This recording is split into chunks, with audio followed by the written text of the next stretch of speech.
I didn't actually do the session in the end. Although it was a really good connection, because sometimes when I come away, the connection's not good enough in the hotels to like Skype from, and it keeps breaking up, you know. Which, if you can do this via Skype, as I said before, and you know, when I talk about marketing as part of the gastric band seminar at the last 2 days, you know, don't ever do anything that limits your market. Don't think of, you know, your market is just the people around you, where you live, in your city, in your state.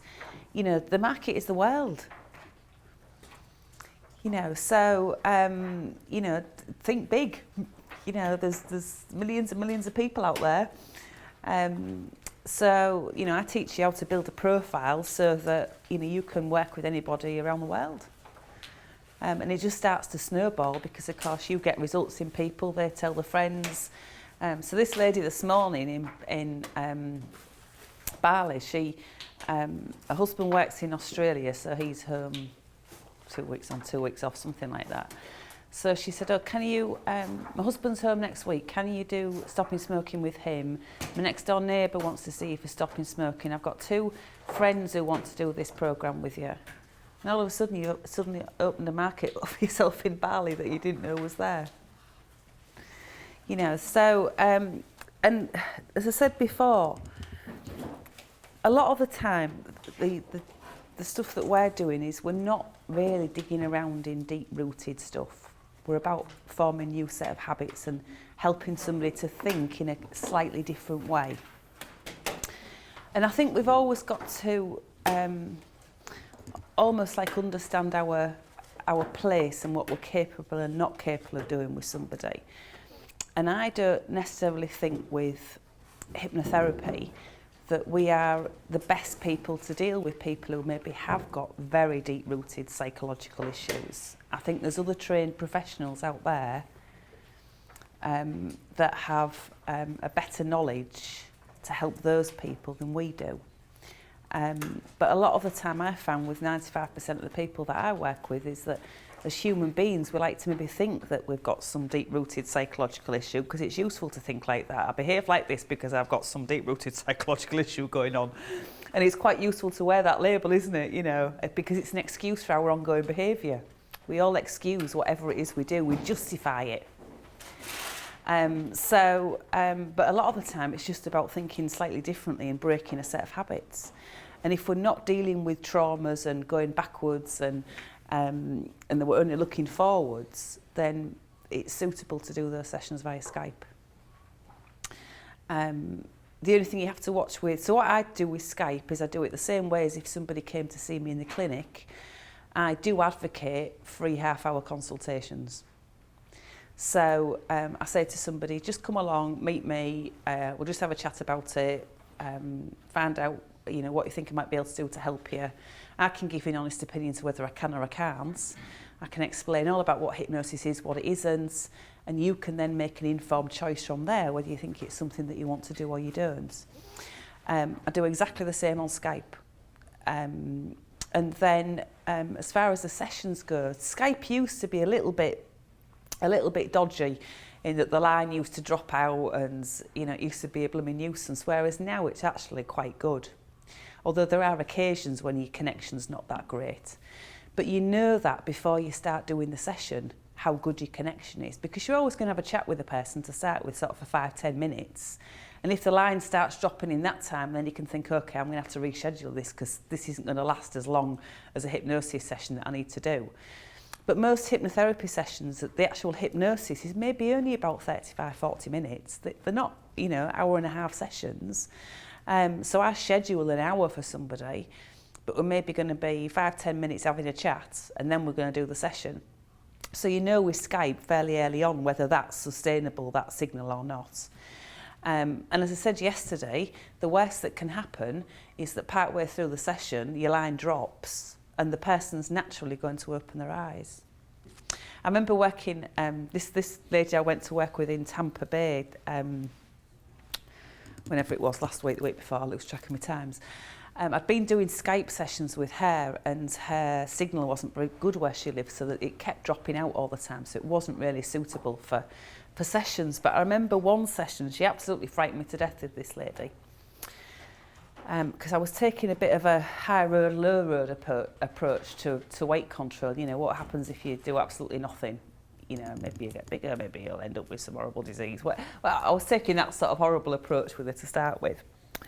And if you do Skype as well, the good thing, when you start your sessions, if you turn off your webcam, so because they don't need to see you because they've got their eyes shut, and they leave theirs running, so you're watching them all the time, just like you would if you were running a session with somebody. And so I turn my webcam off, I'm prattling on my session, she's sitting there with her eyes shut, and all of a sudden, she's got a fairly long hair, the hair tends to fall over her face a bit, and all of a sudden, she just looked up like that, and it was like something from a horror film. She just looked up like that, and then she leant forward, and she just turned me off, and I thought, oh my goodness, she doesn't like what I'm saying. What do I do? Do I ring her back? What do I do? I thought, well, I'll have to call her back. And all that had happened is the line had dropped at her end, or she couldn't hear me, so she felt the line had dropped, so she'd opened her eyes and turned it off. But I thought it was something that she didn't like that I was saying, and she thought, I'm not listening to you anymore. I'm just going to turn you off. So, but yeah, don't do anything that sort of limits your market. There's no reason why you can't work with anybody anywhere in the world. Because you're only using the same set of techniques. So why only do people that are in your local town? And that's why, there's, none of us are competition to each other. You don't need to think, oh, well, there's somebody set up down the road doing a similar thing, and so how am I going to get any work? And always think of the list of things that we came up with on the first day that this can help with. 99.9% of the population have at least one of those things. So all you need to do is learn to market yourself to bring those people in, and the world is your oyster. So, and then all you need is one client in another country, and all of a sudden you're an international therapist, aren't you? So, okay.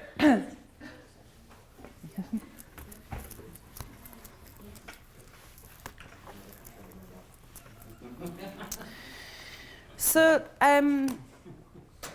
yesterday we talked about abreactions, didn't we? What do we do if somebody has an abreaction? Can you remember what we do if somebody has an abreaction?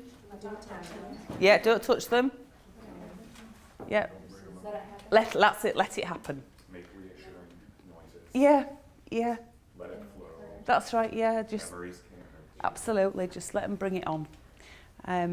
So we don't touch somebody if they're upset. We just leave them, like the cold-hearted people we are. I'm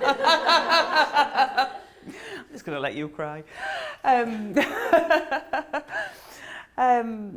We talked about labelling, why it's important not to label people. From the client's perspective, it gives them an excuse to continue with whatever behaviour it is. I'm like this because, or we justify our behaviour if we've got a label. Gives us another justification to continue with the behaviour. And likewise, we can, if we label people as therapists, you might think, I saw a person with something similar last week and I did this and this with them and that fixed them, so I'll do the same. But it's not going to fix them because they're a different person.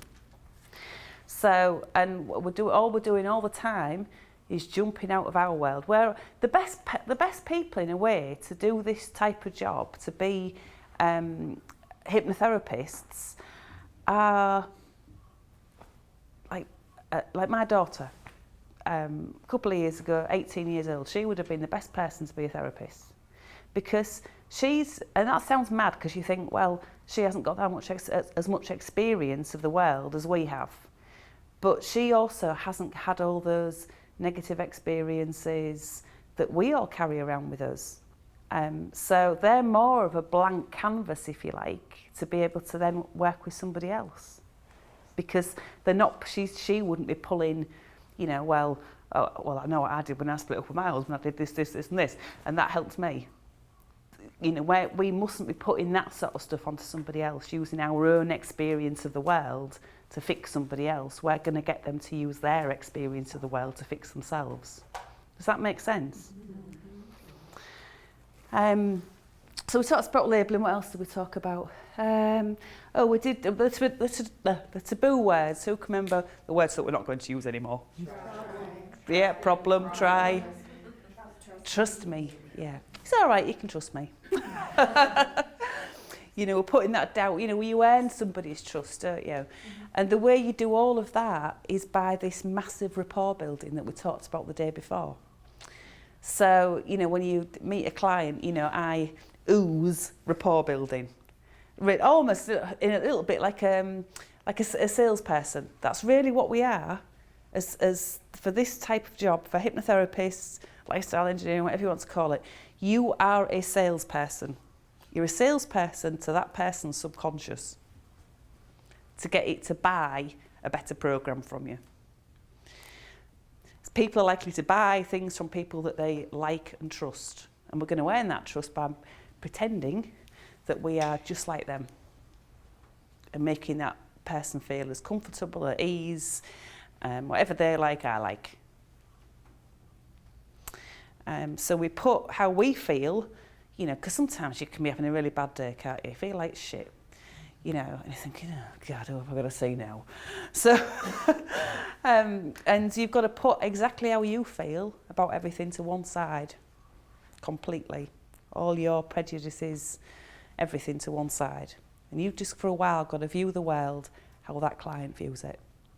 And what inner resources have they got to fix themselves? You know, going back to those presuppositions of human behaviour, what inner resources has this person already got to fix themselves? You know, what job do they do? What hobbies do they like? What can you use from that to help them fix themselves? How do they understand the world? So we're not labelling. We did a bit of levitating as well, didn't we? A bit of arm levitation, which is really an exercise in, you know, the subconscious can't understand what is real and what is pretend, and it will act as though it's real. So just by imagining it, it's carrying it out.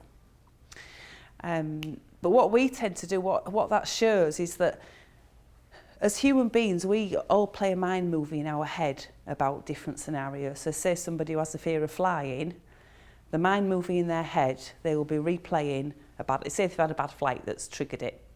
So I'll replay that over and over and over and over and over and over again in my head. The subconscious doesn't know that's not real. It thinks it's happening again. It's happening again and again and again and again and again. So it's going to put everything in place to make sure that you don't get on another flight and you don't put yourself in that position again, because so it'll create that bad feeling inside of you to stop you doing it, because it thinks it's doing you a favour. It's going to do anything it can to keep you out of that situation, because it doesn't run programs for bad, it only runs them for good. So it thinks by creating unwanted feelings in somebody, that fear, that it's doing somebody a favour. So say if you're a little child, as a little girl, you know, you got some spiders thrown on you by some friends. Your subconscious doesn't understand time. So it will make you avoid that situation again, like the plague. So anytime you come across a spider again, it thinks, oh, I need to keep you away from that. I know what happened last time. I'll run the same program. It creates the fear inside of you so you don't go anywhere near it. Because it doesn't understand time, it doesn't understand you're not that little girl, and that same situation isn't going to happen again. So the fear continues to build, if you like. So what we do is almost, we want somebody to do the opposite of it all the time. What we're doing with hypnotherapy, I suppose, all the time is focusing on the opposite of whatever it is they've got. So today then, what we're going to look at, okay, we've looked at different, and in your manuals as well, different ways of talking somebody into this state that we called hypnosis, which is really just a relaxed state of heightened awareness. And, you know, it's important for your clients to realise that everybody experiences that differently. So some people just feel like they're sitting there with their eyes shut, and other people can't remember what's being said to them. This lady in Bali this morning, it was supposed to be a second session. Her first session, she emailed me afterwards and said, you know, I've had a fantastic week. I can't really believe that I'm eating such small amounts. I really didn't think it had worked after we'd finished our session because I didn't feel any different. Because clients expect that it's like you're going to be struck by a bolt of lightning. And when that hasn't happened, then, I don't think anything's changed. Because they're still the same person, aren't they? You know, so a lot of the time, you've got to manage that client's expectations to what they are and aren't going to feel here. You know, because if you get a client who their belief is, the hypnosis, that you're dropped into oblivion and you can't remember anything that's been said to you, and they come to see you and they don't feel like they're dropped into oblivion, and they can remember everything that's been said, then they can't have worked. So they can dismiss every other suggestion that you've made to them as well. Because you've not managed their expectation of what is and isn't going to happen here.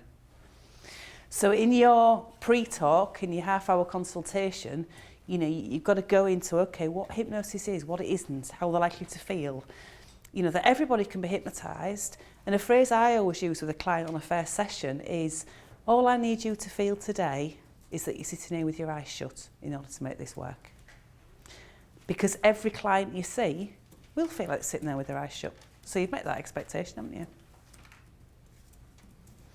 But if you don't explain all of that to them, you actually end up in difficulty later down the line because they'll say, you see, I didn't feel like I was hypnotised. We're not really here to prove that this thing called hypnosis even exists. We're here to bring about a change in somebody, and however that comes about, it doesn't really matter as long as it does. So, like I'm sure with Eric has lost 5 pounds since. Oh my goodness. 7 pounds since Saturday. Have you had an ooh? Every meal I've had has been in a restaurant. Did you have a big ooh this morning? No. But thanks for asking. Oh my God.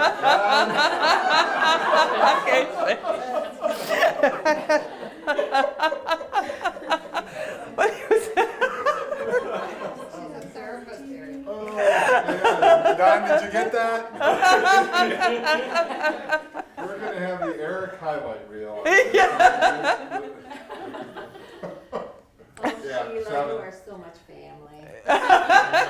There's nothing we can't talk about. We don't call them poos, we call them oohs. Oohs. Did you have an ooh?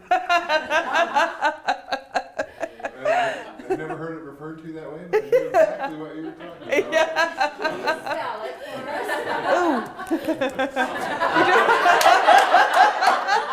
Right, we don't use this word. Another word to remove from our vocabulary is poo.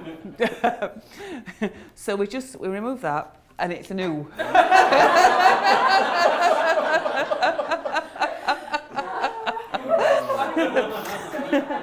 So, trust me, problem. Try. I totally saw the thought bubbles of all the moms in the room. They're like, oh, we're using that. Yeah.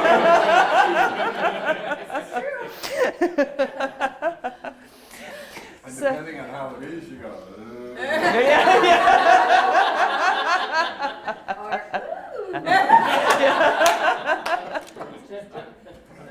Wow, this is So, I'll give you one of my other phrases to take away as well. Right. Over here, do you have puddings or do you have sweet?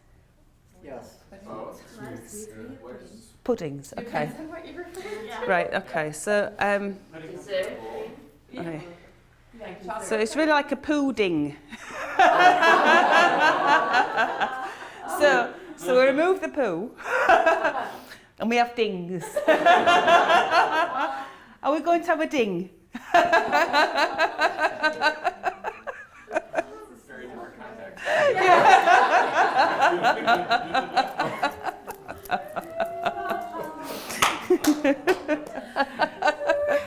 Does anybody want a ding? A poo ding.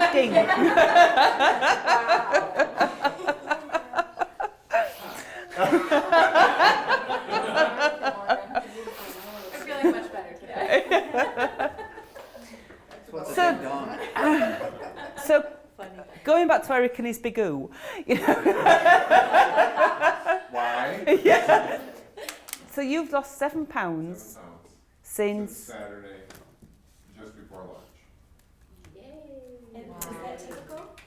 Yeah, well, the average weight loss is about £7 in the first week, £1 to £2 a week after that. So, but you know, men do seem to lose it a lot faster than women, if you like. And it all depends how much people were eating before, and you know, types of food and metabolism and all sorts of things come into play. The number that you mentioned at dinner last night that was remarkable and revolting to me was that, as of that point, Oh, 5 yes. pounds, that means that in the last 4 days I've eaten 17,000 and some change fewer calories than I normally would have Wow. in 4 days. Wow.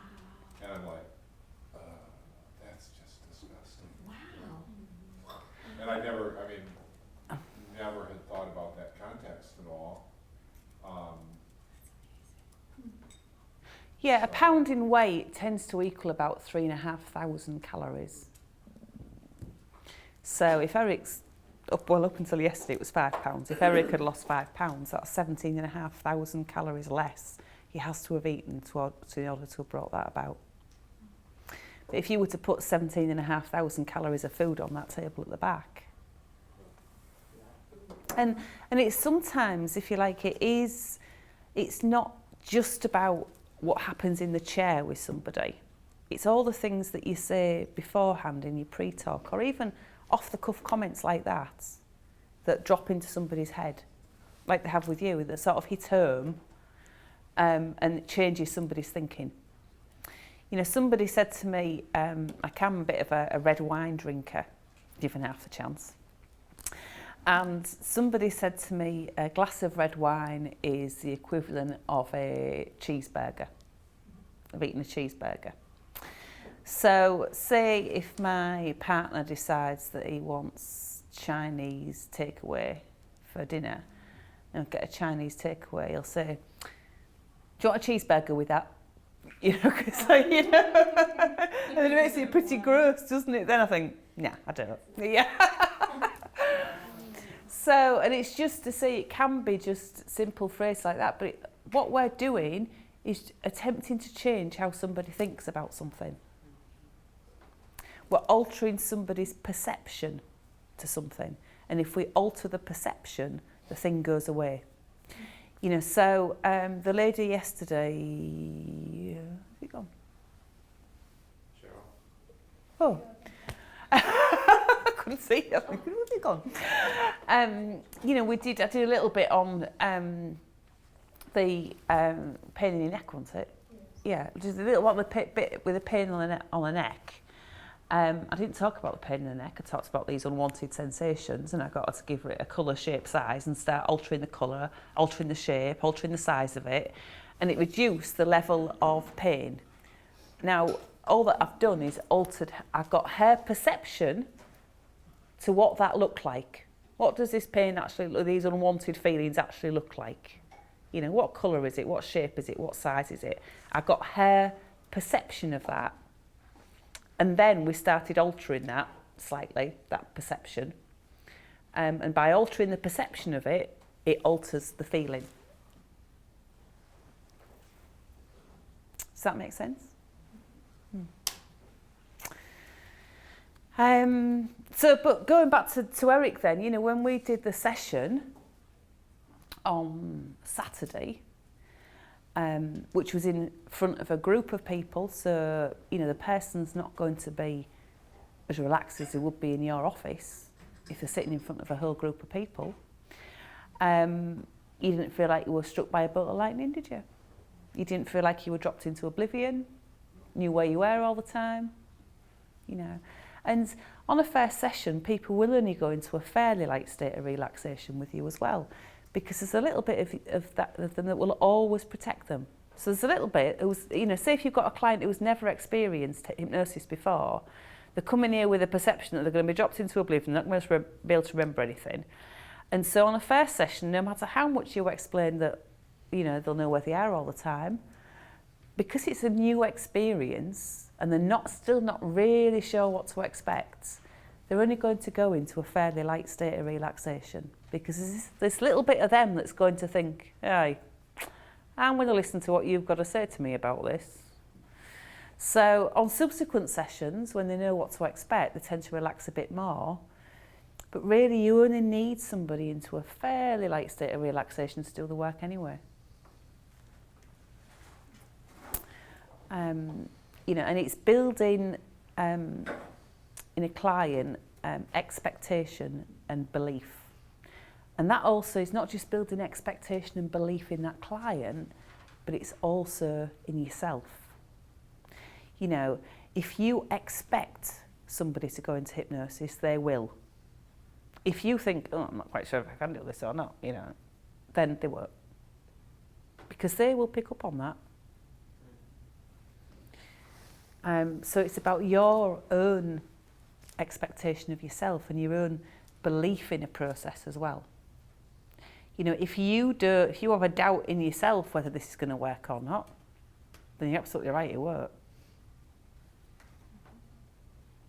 So, you know, believe it in yourself, create that expectation, think, yeah, this is what's going to happen with you, and it will. So, anyway, well done, Eric, £7. Well done on your big oo.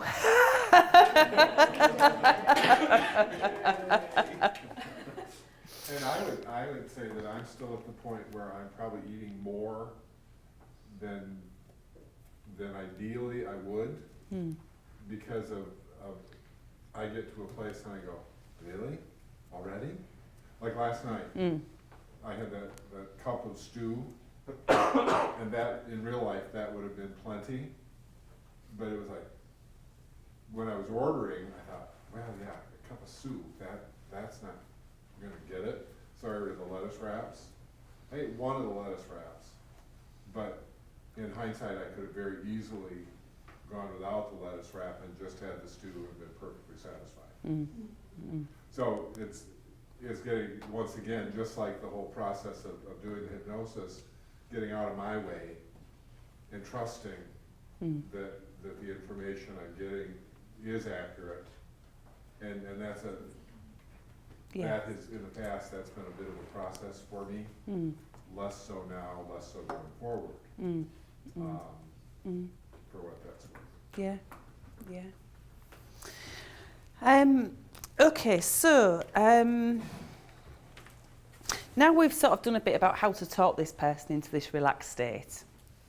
And really it's a case of you practicing as many times as you can and sort of really starting to ad lib, you know, using that VACOG induction, that visual auditory kinesthetic, bringing what you can from around you to induce that hypnotic state. But it's then, once we've taught them there, then what we're going to do with them, what we're going to say to them once we've got them there. And how are we going to phrase the suggestions that we make to somebody to make them acceptable to the subconscious. You know, because say, for example, somebody comes to you and they're looking to stop smoking. So you talk them into hypnosis. If you say to them, you will stop smoking, I just think, then you can get stuffed. You know, because if somebody says you will, I'm immediately on the, I don't think so. Nobody tells me what to do. You know, I immediately fly in the complete opposite of that. You know, if somebody says, oh no, you'll never be able to do that. Oh, I think you'll find if you just watch me, I will. I'll make sure I can. So we need to phrase our suggestions in such a way that they're more acceptable to the subconscious, they're more palatable to the subconscious.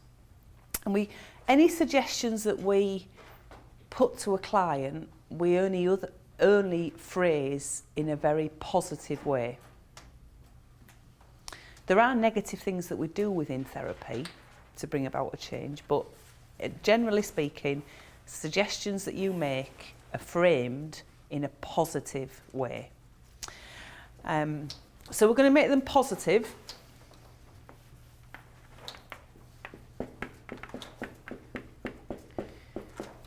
And we're either going to phrase them in a very direct way,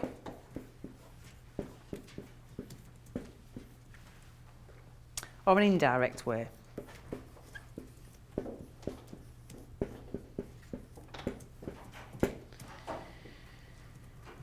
Now remember, when you're phrasing your suggestions as well, that we don't talk about the problem.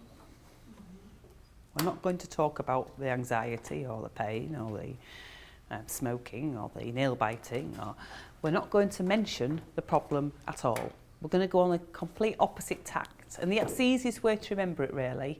You know, look for the opposite of whatever the problem is. So if they say, you know, suffer with panic attacks, what's the opposite of that? Yeah, yeah. So if somebody suffers with panic attacks and you want to phrase a suggestion in a direct way, any idea how you might do that? So we could say, you will remain calm and relaxed in any situation. You will remain calm and relaxed in any situation.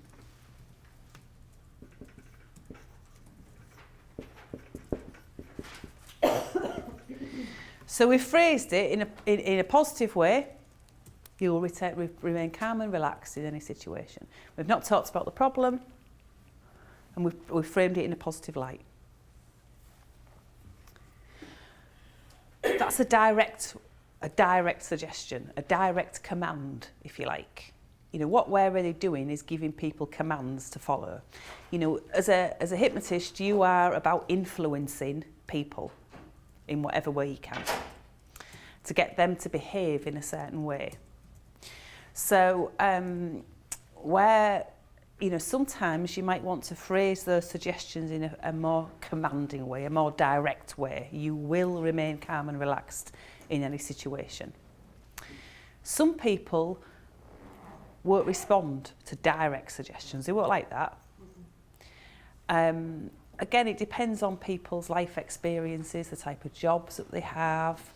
You know, who might, given the jobs, who might respond to direct commands? You will remain calm and relaxed. What type? People who are compliant, usually. Right. Yeah, people who are compliant or... Military. Sorry? Military. Yeah, absolutely. Yeah, so yeah, military. You know, people who have jobs where they're used to taking orders. You know, they would respond to direct commands. You will remain calm and relaxed in any situation. But for the people who wouldn't respond to direct suggestions, you need to maybe put those in a slightly more indirect way. So the same thing, all you need to do is change your wording slightly, and maybe you might say, perhaps you can remain calm and relaxed.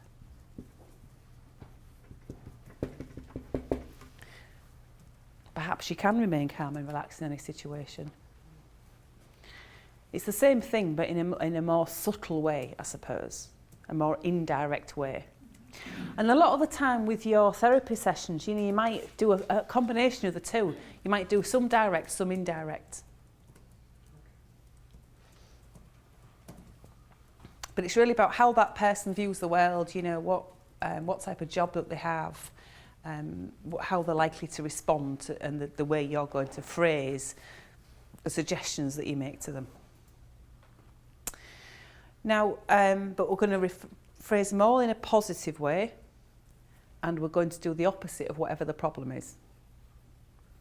So we're never going to mention the problem.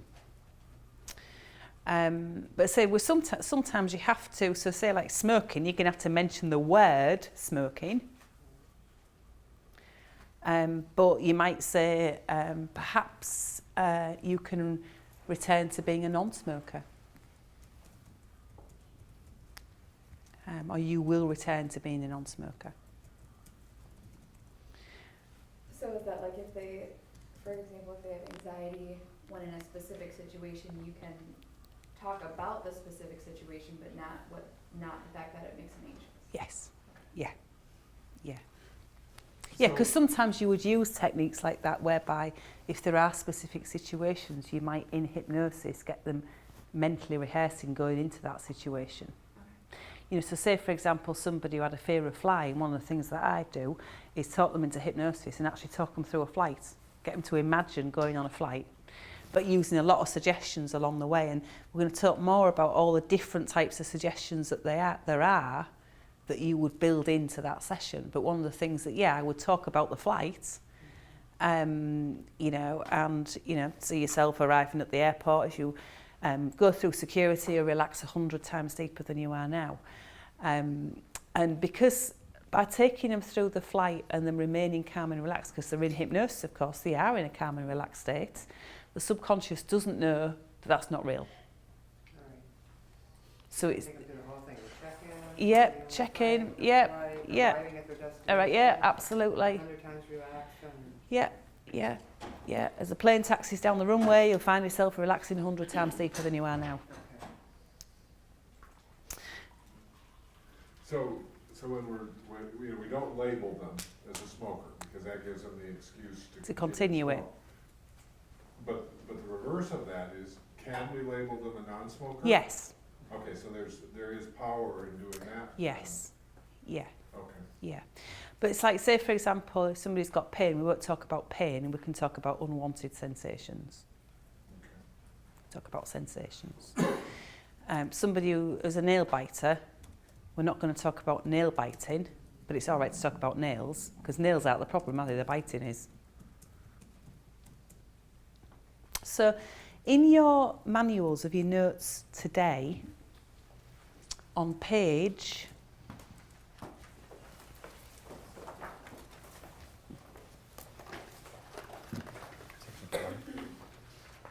Section 4. Yeah. No, 3.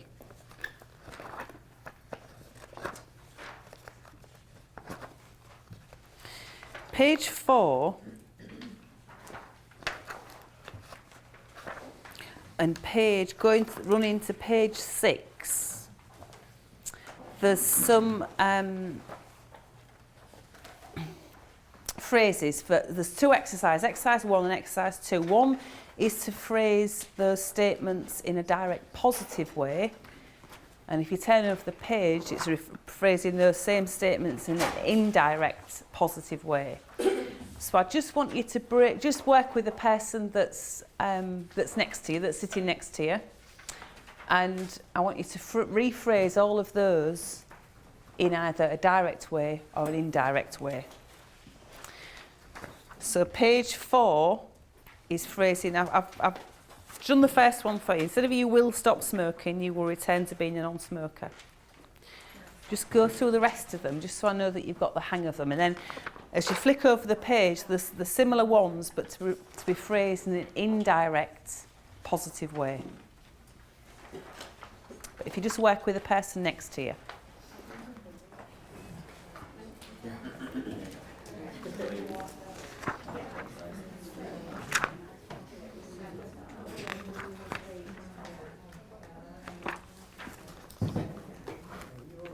No. Exactly. So, however, she's just Okay, folks, let's make a start just going back through those again. It doesn't matter if you've not sort of completed them all. Rather than have everybody shout at once, because it'll just get a bit confusing, I'm going to go just through each group at a time for each question, probably make it easier. So for this first one, this direct positive suggestion, you will lose weight. What are we going to phrase that as? How would you phrase that in a direct positive way? Well, we came up with perhaps you may choose to become a healthy weight. Yeah, that's a bit indirect though, isn't it? The perhaps, sorry. yeah, the direct one. What do we say? Oh, you may become a healthy weight. Yeah, I mean, it's still a little bit indirect. So, and again, you've mentioned the problem. The problem is weight. Well, we thought of thinner first. first, but then that didn't matter. Yeah, so Okay. perhaps you will return to be the size and shape that's right for you. This was really hard. Yeah, it is. It's harder than you think, isn't it? Yeah. It's harder than you think. So you will stop biting your nails. What did you get? We said you will allow your nails to be the length of your choosing. Yeah, excellent. You know, I mean, generally, the client's going to give you, in a way, the words that you're going to use. Because when you say to the client beforehand, so well, life can be different if you not have this. Well, the nails would be lovely just how I'd want them to be. You know, so you're going to use that same phrase back in your suggestion again. So in a way, they give you the clues. The client gives you the clues. So yeah, that's good. Excellent. Sorry, can you repeat that again and tell us what the answer was? You will allow your nails to be the length of your choosing. Oh, yeah, okay. So it's in a direct, very positive way Yeah. without mentioning the problem. And you can stop being anxious. Okay.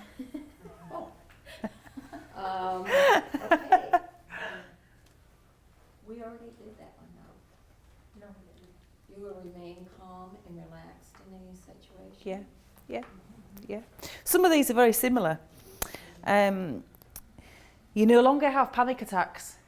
We did the same one. Yeah, so yeah, exactly. It's exactly the same. You will not wet the bed. You will awake with a dry bath. Brilliant. Yeah, brilliant. You will never feel panic attacks again. You will remain calm and relaxed at all times. Yeah, good. You will not feel tired all the time. You will maintain energy throughout your waking hours. Brilliant. Yeah. Oh, I like that. Yep, good. You will be able to control your temper. You will remain peaceful and calm. Yeah. No, go ahead. You will remain peaceful and calm. Yeah, and so I suppose calm and controlled. Calm and control. Calm and controlled, because the problem is they're not having the control, isn't it? Of, you know.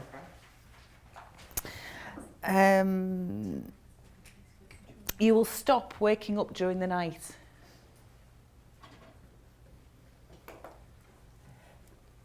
You will sleep all the way through till the morning. Yeah, excellent. Yeah. So yeah, you've all got the hang of those. So phrasing those in a more indirect way, then. You will lose weight. Perhaps you will choose to be fat. Yeah. You will stop biting your nails. Yeah.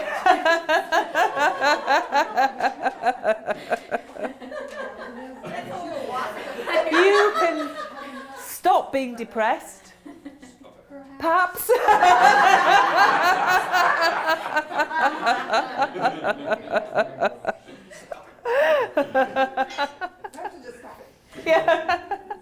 Yeah, I mean, a lot of the time it is just changing that one word that suddenly makes it indirect.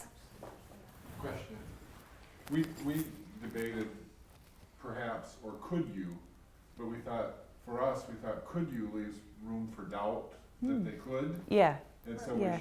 we were thinking we would avoid could you and just do the perhaps as being yeah, more perhaps, or maybe, Or maybe. direct. Okay. maybe. We had come up with, now imagine what it would be like, but then the next one we're like, well, I would like to invite you to imagine what it would be like, and like is the first, like telling them to imagine what it would be like, is that? Yeah, correct? in a way what you're doing there is moving it on a notch. It's just really at the moment about just phrasing that one sentence in a direct or indirect way. But yeah, I mean, part of your therapy, you might get them to imagine stuff, you know, imagine what it might be like. Imagine how it might feel. Direct. Yeah. And then would an indirect way of saying that be, I would like to invite you to imagine? Yeah, well, Or we're maybe getting a bit sort of confused here in that the direct and the indirect is just the you will, perhaps, maybe, okay. a way of phrasing things. But yeah, the language of the subconscious is imagination. So, you know, maybe part of that you might say, I'd like you to create an image in your mind of you, the size, the shape you want to be. Make that really bright, really colourful image. Because that's using that law of concentrated attention, that first law of suggestion. We're getting somebody to focus on what they want rather than what they don't. You know, but then the suggestions that might come off that might, you can perhaps you can find yourself being satisfied on smaller amounts of food. You know, you will be satisfied on 3 small meals. So we've then moved it into a combination of direct, indirect suggestions. Okay. You know, you will perhaps, you know. I was just wondering about the bedwetting. Is like perhaps you will wake up and your bladder is full, okay? If you're just But well, remember though, the subconscious takes things literally. So you don't want them all night with a bladder bursting like a drum, you know, thinking, oh, yes, I can't go. You're not actually, you know. Yeah, Eric knows all about that. So how about, perhaps you may like the sensation of a dry, warm bed? Or Yeah, yeah, yeah, oh yeah, yeah. wet bed can be warm. Yeah, that's right. Very long though, it gets pretty cold. Perhaps you can hear the sound of the water while you're laid in your bed.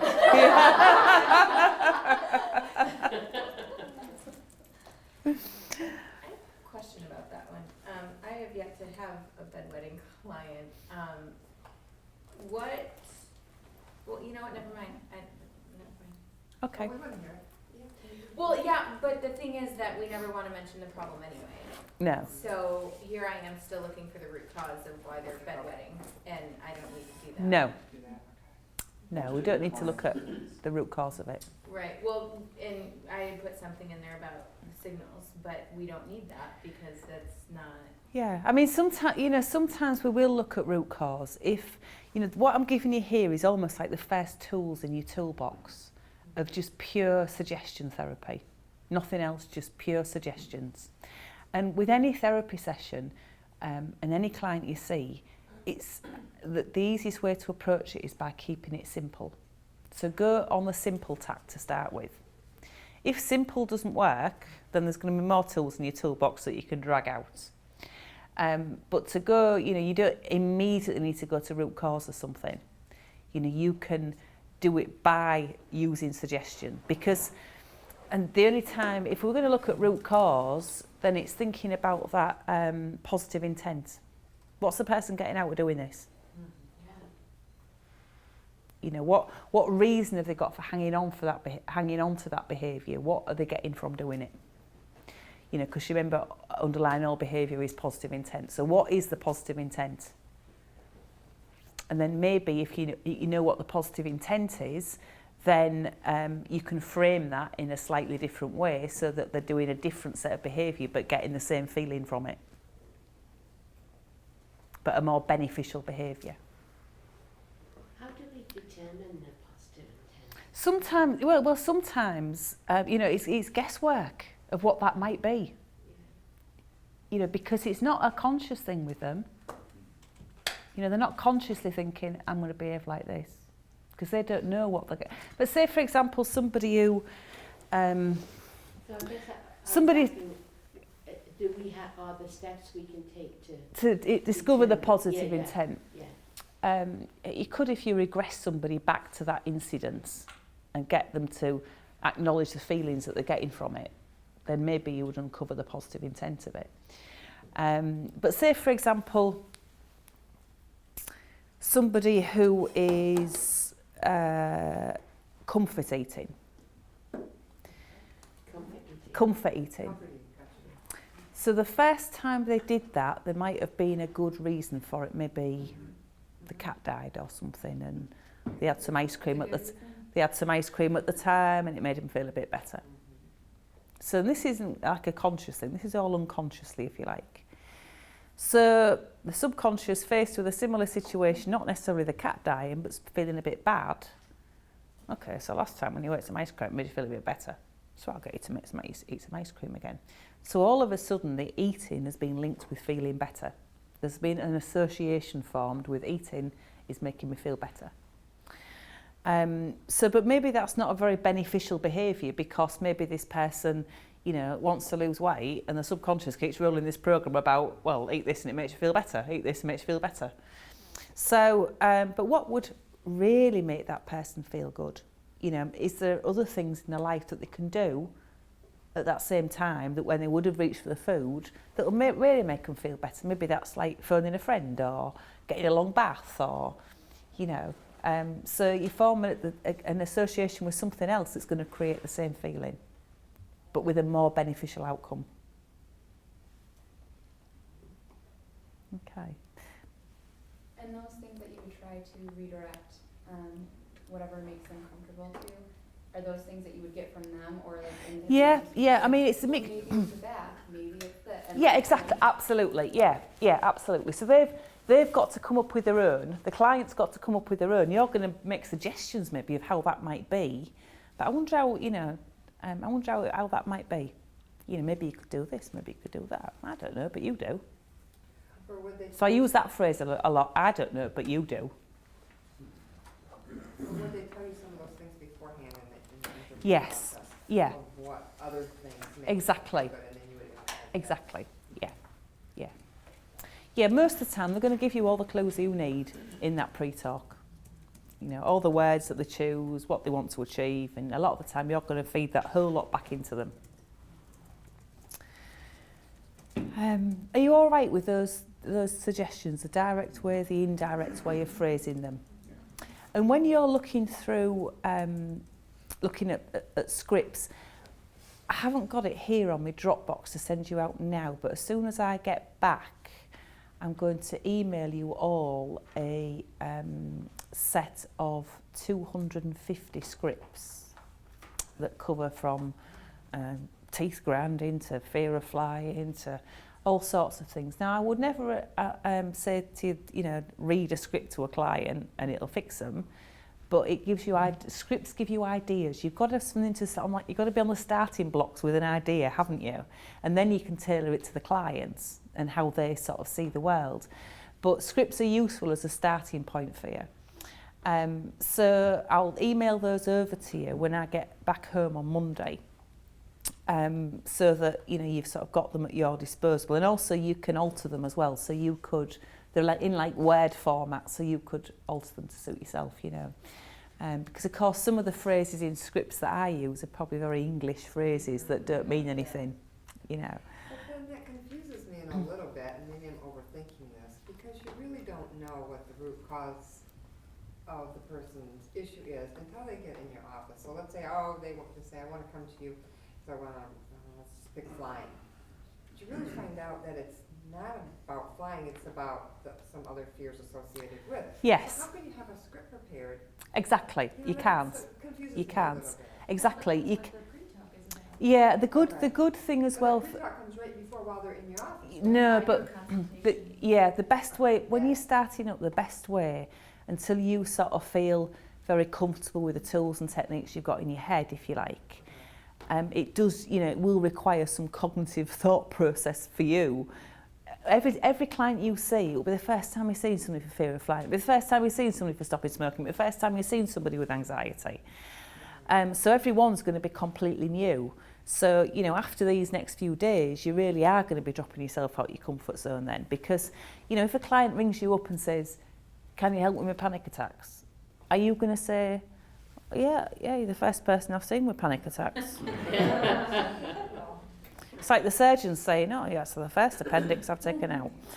You know, When they bring you But- up, as you say, just for that, would I start gathering information then? Would I just send no, them for a I would say pre-talk? get them in for a pre-talk. In that half-hour consultation, you can find out all about them, how it affects them, how life would be different if you didn't have it anymore, you know, what job they do, what do they find relaxing. But the beauty of doing a half-hour consultation, then maybe book their appointment for a week later. And book their appointment later. That's the part that just had me messed up. Yes. It's like, how do I go Because right from the interview that almost to a gives you, session without any time in between? Exactly. That gives you a week to prepare, doesn't it then? And sort of how gives you thinking time to, okay, how am I going to address this when they come in? But you probably can do that over the phone too, right? Yes. I mean, let's say they can't come in, they're working Yeah. all the time. Yes. Yeah, absolutely. Yeah. Yeah.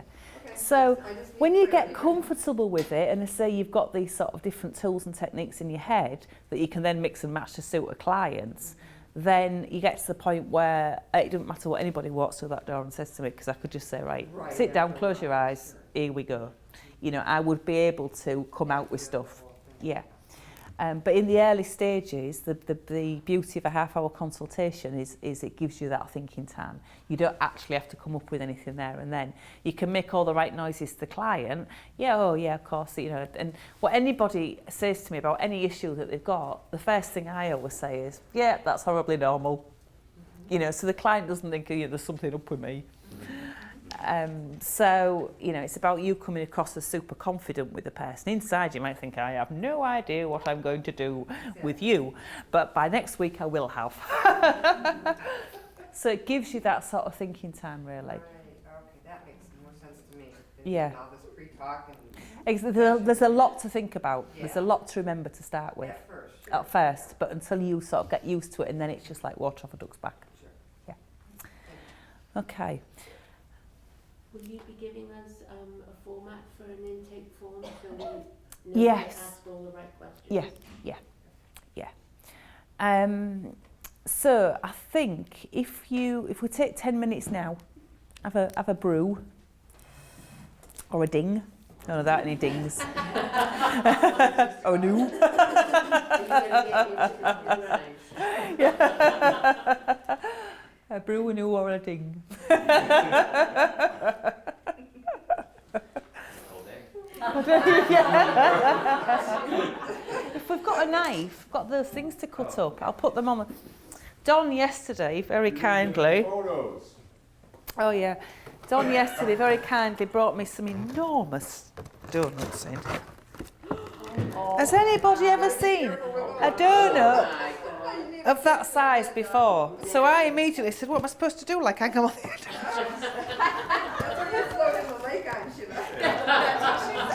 We're not getting my jacuzzi bath and my floats to keep me up. So we're going to, I'll just get these cut up a bit and I'll leave them on the side and then you can help yourself. Have something to eat.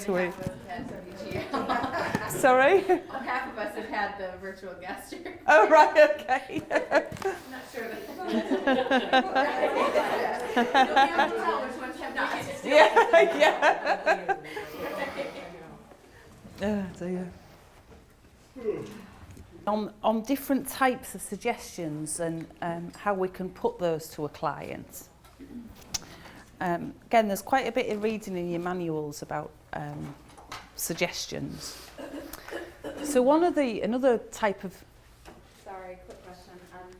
About the direct and indirect, if somebody is okay with getting a direct, can they still get it if it's indirect? Yeah. If you say indirect? absolutely, yeah. So I'm just wondering about like kind of just to be safe, kind of lean more toward indirect with most clients. Yeah, I mean, I think indirect, it's all about, as I said, you know, what type of job that person has, what type of suggestions they're used to accepting and reacting to. Because we were just talking about that, and for me personally, it's like, well, it depends on the subject. Yes, Some things just be like, yeah, just tell me what to do. and I'll do exactly, it. yeah. Other times it's like, tell me what Yeah, to do. yeah. So yeah. So with a client, you know, you would probably do a mixture of both. You know, when you know, there's a script that we're going to go through today about like boosting self-esteem, boosting like confidence in somebody. And as you start to look at scripts, and when I send out this book of scripts for you, as you start reading them, you know, start reading them to recognising, okay, that's a direct suggestion, that's an indirect suggestion. And then I'm going to cover some more now, you know, that's a post-hypnotic suggestion, that's an embedded command. You know, so your sessions will be a mixture of a whole host of these things, which you will probably, you know, do a mixture of in most sessions. Because, you know, a lot of people, you know, will, like you say, sometimes you might be all right with saying, yeah, well, just, you know, tell me what to do and I'll do it. And other times you might think, you know, don't you tell me what to do. And the client's the same. So a lot of the time you'll do a whole mixture of different things within that one session. So different types of suggestions then. We've said about framing them in a positive way, either directly or indirectly, and that we don't talk about the problem. Another type of suggestion that we might give to a client is something called a post-hypnotic suggestion. And this is a suggestion that is carried out on a trigger. When something happens, the suggestion falls into place. So we talked earlier on about, and it's you know, a stage hypnotist will use it a lot. Will use a lot of post-hypnotic suggestions. You know, when you hear the next piece of music, you will think you're the world's greatest stripper. The music has triggered off, has fired the suggestion to do it. So you create the trigger. Yeah, so you create the trigger. And a lot of the time, even with a general therapy session, whatever it is, we will probably end that session with a post-hypnotic suggestion. So, you know, I think when I've done demos, I might have said something like, you know, you might find over the next few days you'll have more energy than you felt in a while. It's a post-hypnotic suggestion. It's something that's going to be carried out afterwards. So, say, for example, somebody who was coming for fear of flying, I'll use some direct and indirect suggestions, and maybe you can find yourself calm and relaxed and being able to go anywhere that you choose at any time. I'm not mentioning flying, because actually somebody who's got a fear of flying hasn't got a fear of flying at all. They've got a fear of crashing, dying, enclosed spaces. You know, it's actually not a fear of flying at all. It's something else. But I might use a lot of post-hypnotic suggestions in there. So I might talk somebody through a flight, you know, arriving at the airport. You know, when you arrive at the airport, you will immediately relax 100 times deeper than you are now. It's a post-hypnotic suggestion. It's something that's being carried out on a cue. So when you get in, when you find your seat on the plane, you put your seatbelt on, as soon as you hear the click of that seatbelt, you will relax 100 times deeper than you are now. It's a post-hypnotic suggestion.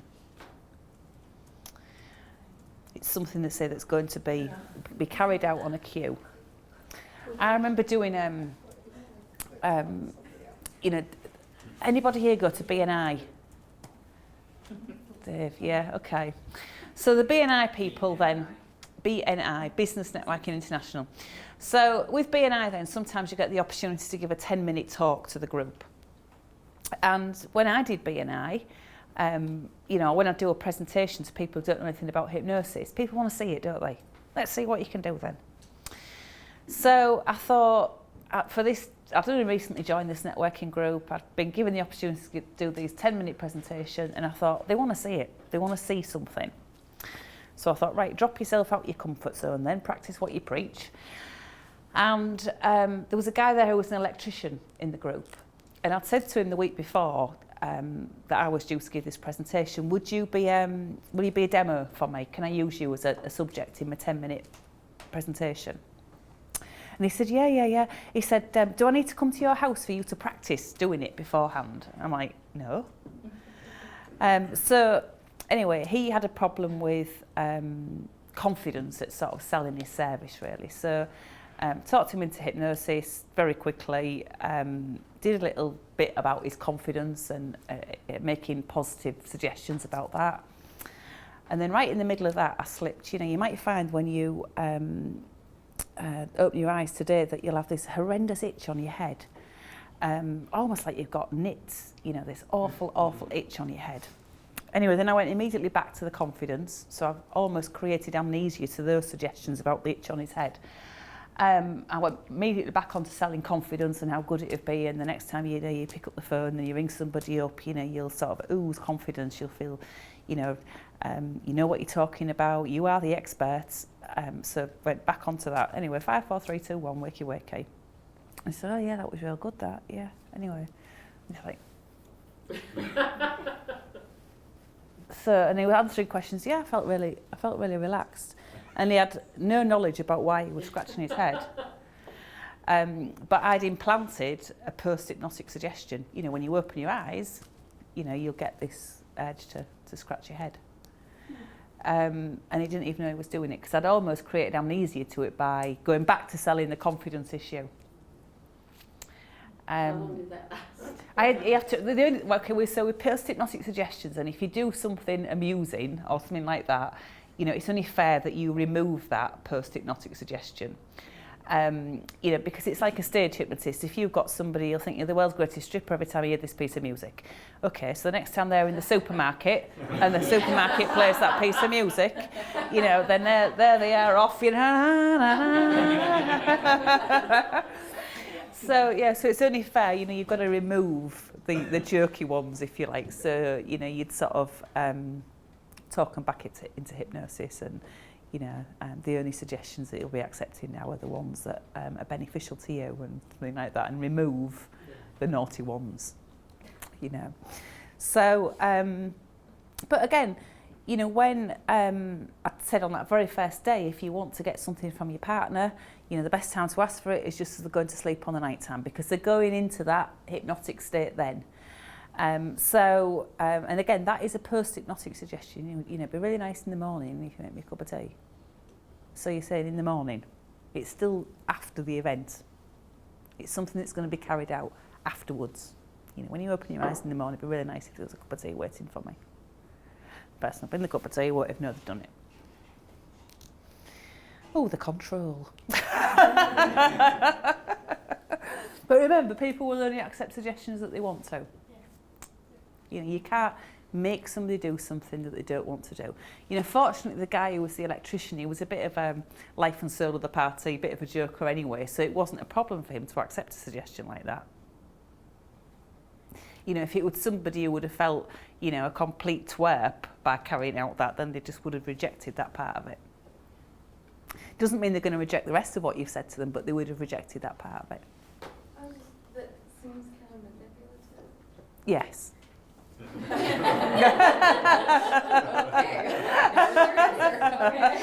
Absolutely. Yeah, well, you know, I suppose manipulative is maybe a bit of a strong word, but that's what we're doing. You know, that's what we're doing with hypnosis. We are influencing people. You know, It's but very important that everyone here are safe people, and yeah. You know, we are influencing people. And I didn't understand why you did that. Why did you do that? Why did you do that hypnosis within people in the group that do that work. because the group I was within, who was out, I was doing that demonstration too, wanted to see something like that. So I was matching their expectations, and also showing them what that can show is how powerful hypnosis can be. You know, because if somebody sees things like that, they think, oh, well, I'm sure you can help my mate stop smoking then if you can get him to do... So you felt like you needed something that was significant? Yes, in that particular situation. But they needed to see something. Yes. In the demonstration, they needed to see. There is, exactly. So, you know, I don't do that type of thing generally.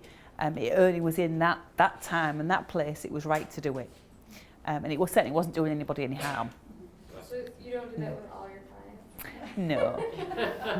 Well. Sure. Well.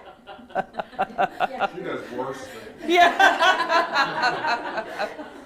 But you know, there's nothing wrong with sort of having a bit of fun with it as well. You know, as long as you're not sort of doing anybody any harm or any damage with it. Because you know, he's the type of person who would accept that type of suggestion. That would be fine, and it would be a problem for him. And I already knew that, you know, because he's very much like that anyway. So he's always the joker, so it wouldn't be a problem. But I wouldn't do that with somebody who was like, you know, super nervous and would have been really embarrassed by it.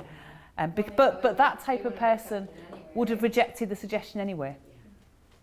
They would have thought, get lost. You know, they would have just have rejected it. So, but you know, in that situation, they wanted to, if I just talked about his confidence and how great it was going to be when he made that next sales phone call, then nobody in the group is going to see that, because he's not going to be making that phone call then. You know, so, but it's just to highlight to you really you know, what a post-hypnotic suggestion is. It's something that's fired off on a cue. You know, somebody who has panic attacks when they walk into a supermarket, you know, you could say, you know, as soon as you open that door to the supermarket, you'll relax 100 times deeper than you are now. So you actually putting in a beneficial post-hypnotic suggestion that's fired off as soon as they open that door. But yeah, therapy sessions, say, will be a mixture of all of these things put together. So when you're looking at scripts, look for, okay, that's post-hypnotic suggestion, that's a direct positive, it just starts to get your head around it a bit. And you also, when you understand how to formulate suggestions correctly, and not to mention the problem, when you look at scripts, you'll realise how bad some of them are. Yeah. So say, for example, I was having a quick flick through that Steve G. Jones. Yes. Yeah. Yesterday, I had a flick through some of them scripts and I thought, that wouldn't work. That wouldn't work. Because a lot of them talk about the problem. So we're going to talk about weighting a weight loss script. It's not going to work. You're collaborating with the subconscious. You know, so it makes you realise how bad some of the scripts are out there.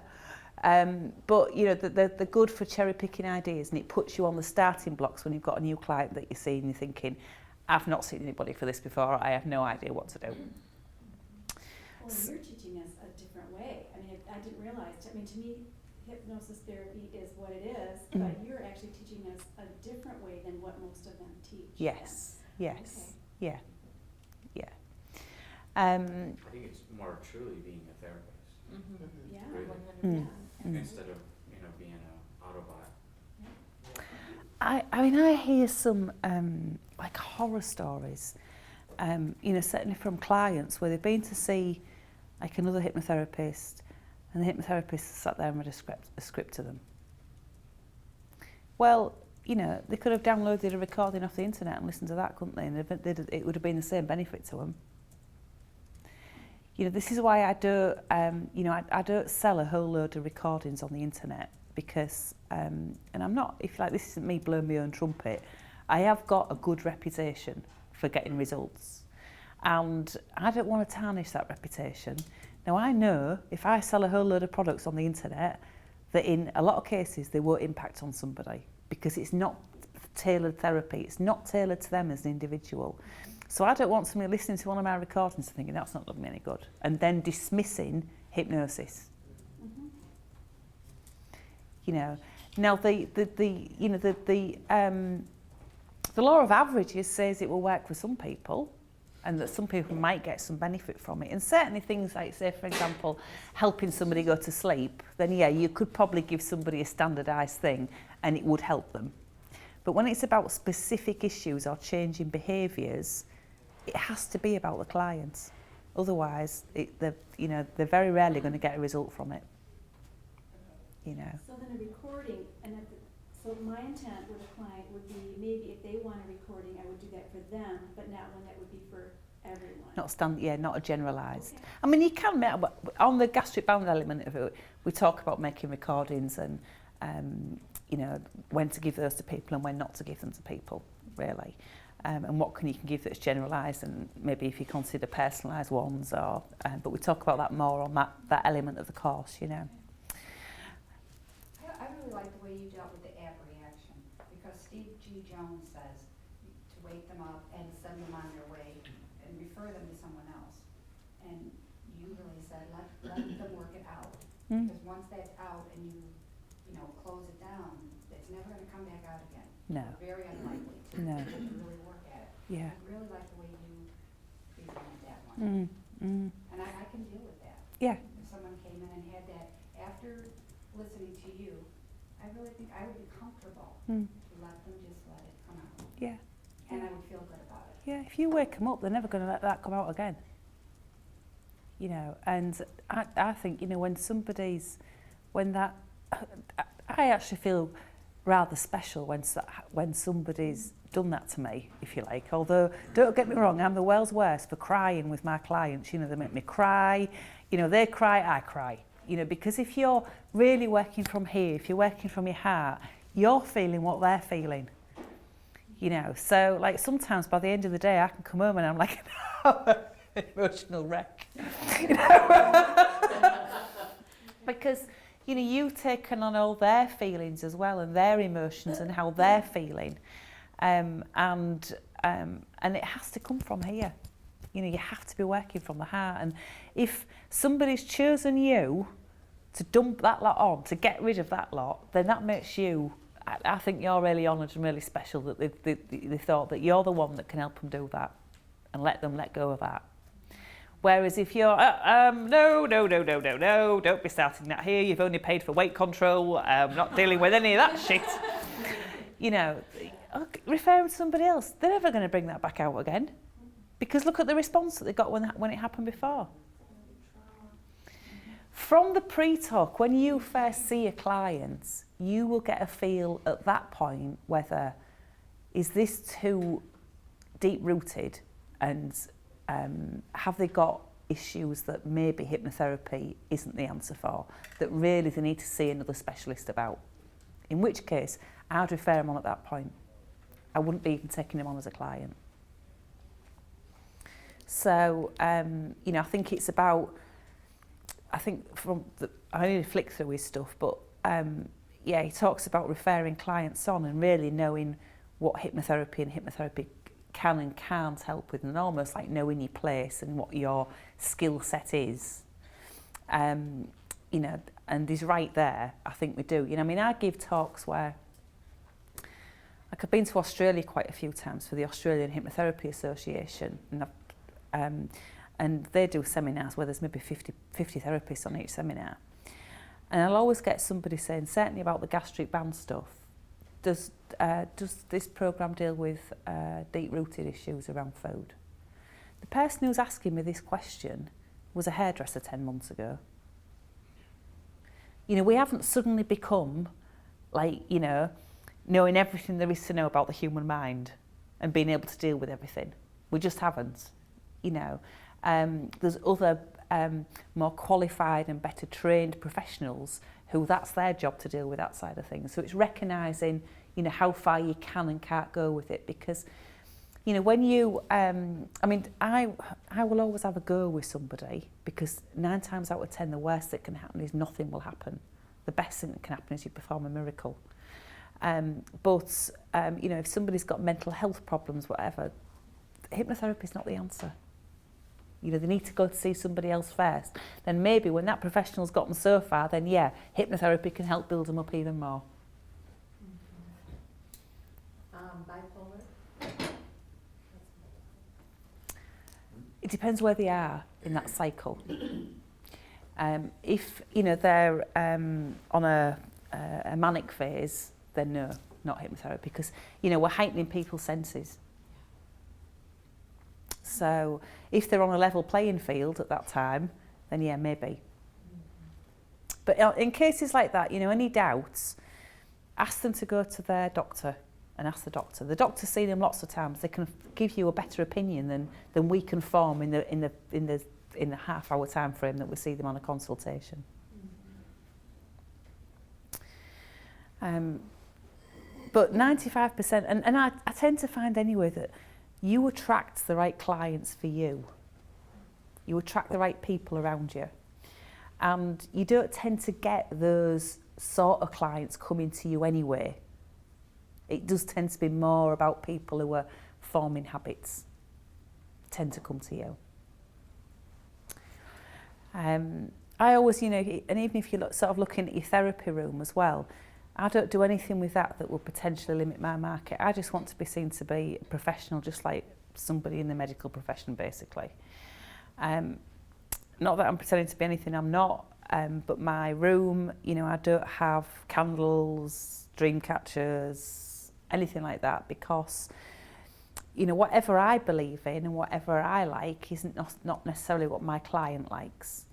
So that might be right for one client, but then if the bank manager comes to stop smoking and he comes in my room and I'm lighting candles like I'm having a seance, then, you know, it's going to turn him off,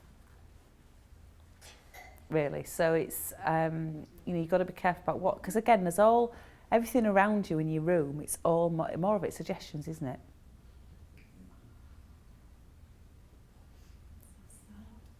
Mm.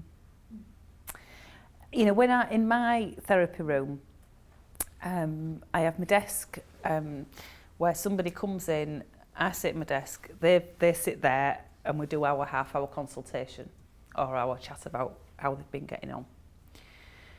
When it comes to do the hypnosis session, we then move from these chairs into the hypnosis chairs.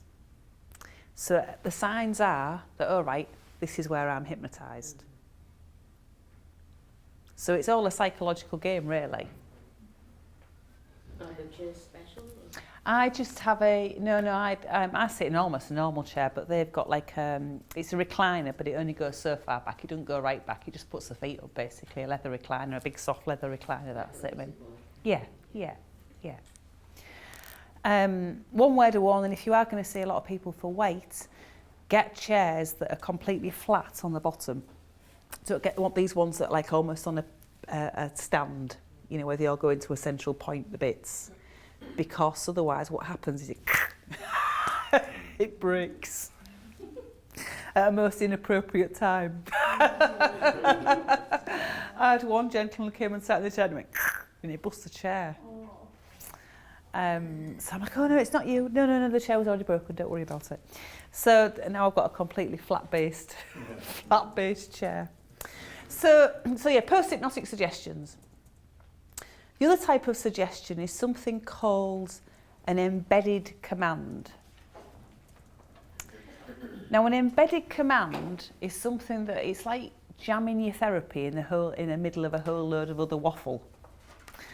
So the thing that you really want to go home with this client is jammed in the middle of a whole load of other sentences that they would find acceptable. So say, for example, working with a child. So let's say, for example, I've got a little girl called Melissa that I'm working with, and and she's been bedwetting.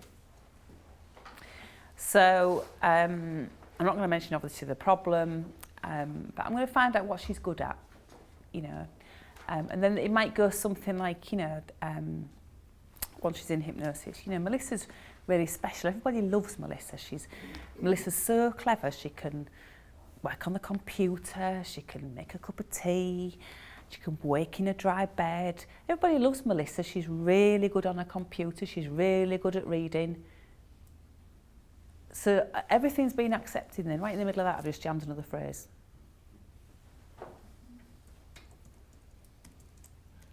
So, and it's called an embedded command. The one that you want to go home is jammed in the middle of a whole load of other suggestions that somebody will accept because you're actually linking them to something that's probably true.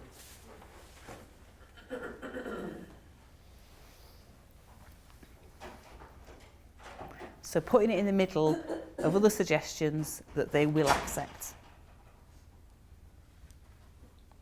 And with suggestion as well, it's a lot of it is about repetition. So you're probably going to repeat the same thing a lot of times. That law of concentrated attention, whatever we focus on, we make a reality. So the more we can repeat a suggestion, the better. Without making it sound like we're, a parrot.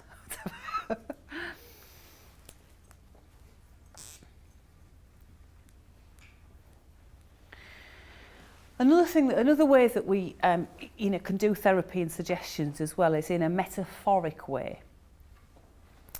Now, we all have metaphors in our life all the time, phrases that we use that are really metaphoric phrases. A lot of films, children's fable stories, they all have another meaning, don't they? They're all metaphoric. And so in our therapy session as well, we can use metaphors and storytelling. So we're not talking about the problem at all, we're just almost like telling this client a story. And they will run the parallels to whatever their life is and what that problem is. And I'll tell you a little, what I'm going to do, again, next week, it'll probably be better for you. Next week, I'm going to Dropbox you some recordings that I've done. There's one that I've did with a child, that a bedtime story, a story that I got him to listen to every night before he got into bed. And it's a metaphoric story. And there's the other recordings that I've done, say, for example, on pain control and things like that, that pull in all these different types of suggestions and metaphors. And so you'll be able to have a listen to them, you know, and get some ideas from them. And sometimes it's better to listen to something than it is to just read it in a book or in a script. But I'll just tell you about this little lad. Do you record all your sessions then? No. No. No, I wouldn't ever advise that you record the session and give the client a copy of it to listen to. Because if you do that, you know, if you're going to get the client to be really listening to something, you want them focusing on what you want them to focus on. Now, if during that session they've let go of something, they've got rid of something that's been hanging around, then by listening to the recording, it's reminding them all the time, isn't it? So if you're going to make them recording about something you want them to focus on, not on something you don't want them to focus on. So which is why I say I'm not really a big advocate of... I meant for your own benefit. Oh, sometimes, yeah. I mean, yeah, occasionally I might do that for my own benefit. And but that would be all. That would be all. Yeah. So this little lad, he was 11 years old. His mum brought him because he was having a bit of a problem with anger management. And at 11 in the UK, they move up to like high school. That's the age when they move from like a primary school to a high school. He'd moved to high school because of these anger management issues in class. He'd been warned, suspended and expelled from this school. So he was about to start another school. If he thought that you know, he didn't understand something or he got frustrated, he just had these outbursts of, you know, anger really. His parents or his mum was at her wit's end, was really worried he was going to be starting this new school and, you know, what was going to happen if this wasn't, you know, got under control in some way. And I'll send you the recording of this CD that I made for him. And it was just a story really that I got him to listen to when he got into bed on a night time. And it was about, I told him a story about a load of animals in the jungle. And there was a, you know, young tiger. What's that called, the tiger? Rona or something. And Rona liked nothing more than playing with her friends out in the jungle. There was the monkey, and I gave the monkey a stupid name and things like that. And one day, as this young tiger's going through the jungle, this little tiny fly that was like shouting and screaming, really miserable was this fly. And he asked this tiger for a lift home. So this little fly jumped onto the tiger and asked for a lift home. The young tiger got home and this little fly seemed to have disappeared. So the next day at school, this young tiger was really frustrated. There was something she couldn't understand and she was going mad and she was getting angry, and I used all the words that he used to describe how he felt at school at that point. And it was falling out with this young tiger started falling out with friends, but just seemed to be really angry all the time.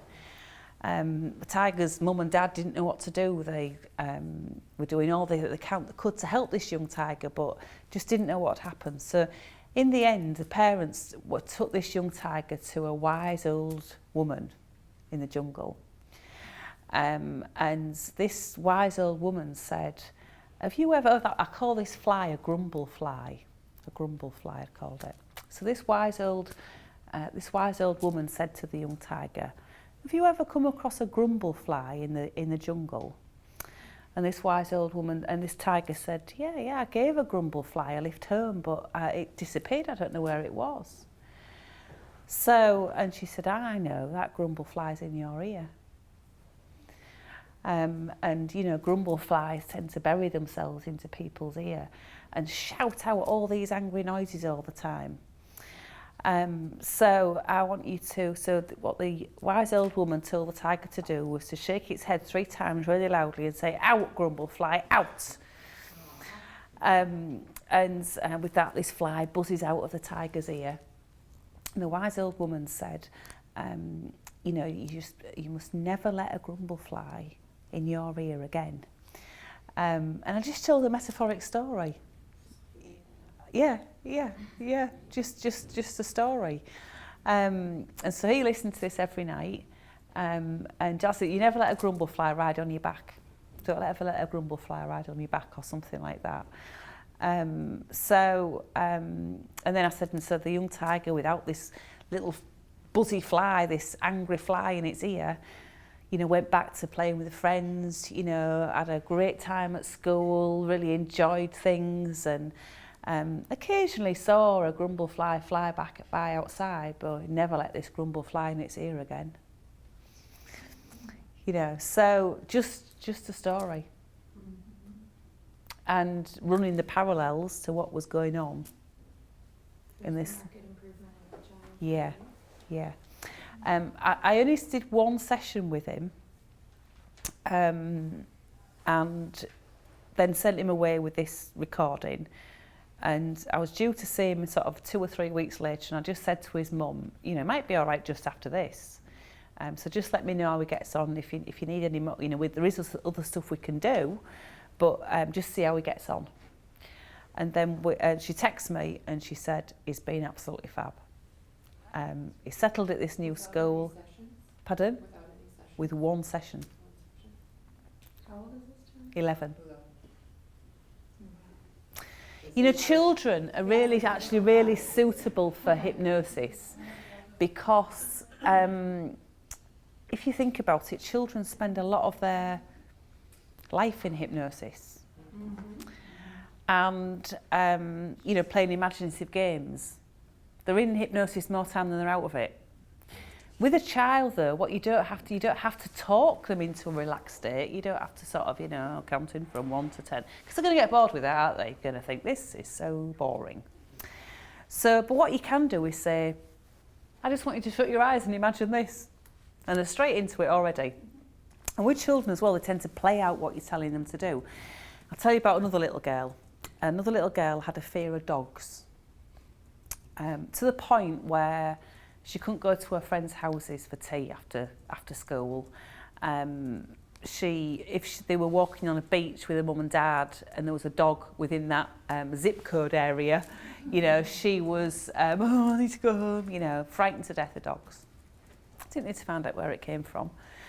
And I found out what she liked. I said, oh, you know, is there any, who do you like, you know, what music do you like? And she said, oh, I love Lady Gaga.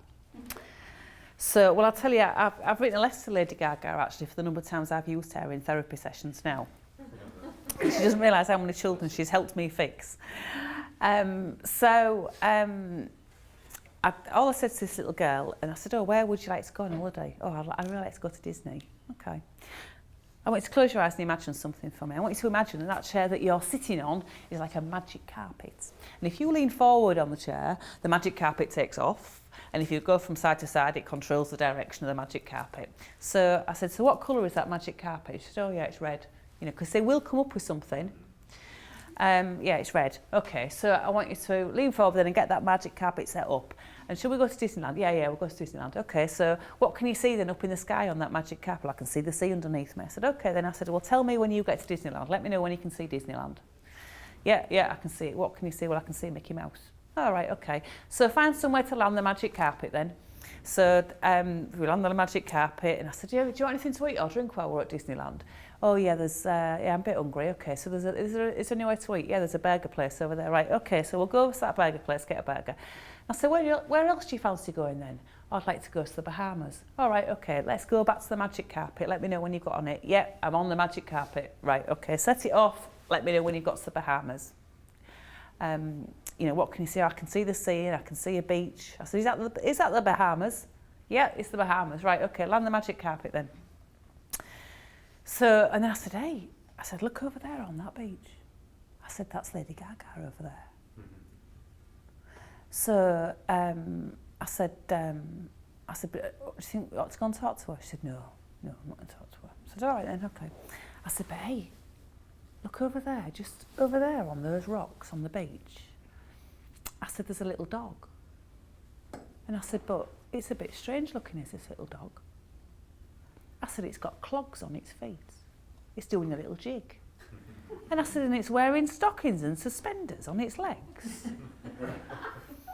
So, and I said, it's doing a little Irish dance. I said, how peculiar. And so she starts laughing, you know. So I said, that little dog wants to say something to you. So I said, listen to what the little dog's got to say. I said, it says, this little dog represents all the dogs in the world. And they want to tell you that they've never wanted ever to frighten you. That they're more frightened of you than you are of them. And if you promise here and now to never do anything to hurt any one of them or their family, they will never do anything to frighten you again. So this little dog wants to make this pact with you. So I'm going to go quiet while you decide whether you want to make this little pact with this dog. So she made the little pact with the dog. And I said, look, it's doing a stupid dance again. I said, it's dancing off into the distance. It's so happy, is this little dog. And then we came away from the little dog, and I said, anyway, I said, Lady Gaga wants to talk to you. I said, go and get her autograph while we're here.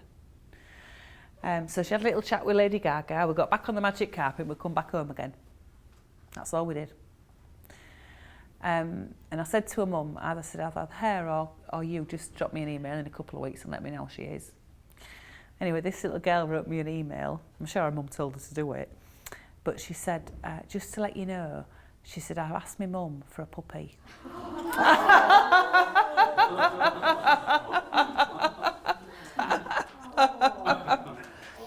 So I just used what she liked, ran a little story, bingo.